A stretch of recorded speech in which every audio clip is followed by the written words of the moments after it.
镜头来到国际，以色列总理纳坦雅胡伫联合国大会发表演说，伊除了强调伫咧加沙是无种族灭绝的代志，嘛批评欧洲国家因成立巴勒斯坦国的这款行为，就背书是咧甲大家讲，台犹太人是有回报的。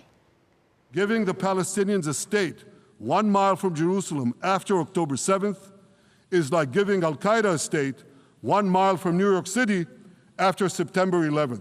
纳坦雅胡伫联合国大会主讲台，搁一摆甲2023年10月初一个哈马斯攻击和纽约的911事件做类比。伊感谢美国总统川普伫6月参加轰炸伊朗霍尼多核设施的行动，讲两国合作打击共同的敌人。纳坦雅胡否认加沙走廊有灭绝种族的代志，批评这礼拜以来英国、法国、加拿大、澳洲这些国家承认巴勒斯坦国，哪像是在公告天下。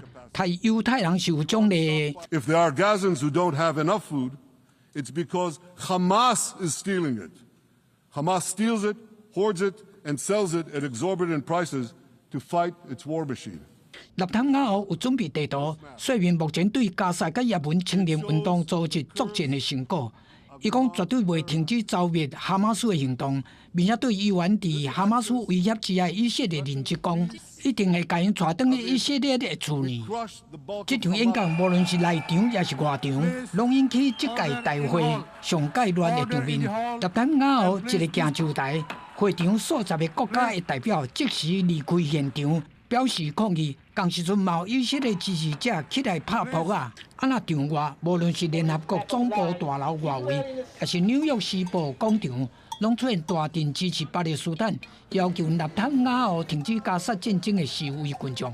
纽约市是美国犹太族群徛起的主要城市之一，伊用队伍接出现昼夜示威飘舞的犹太人。公视新闻王慧文编译。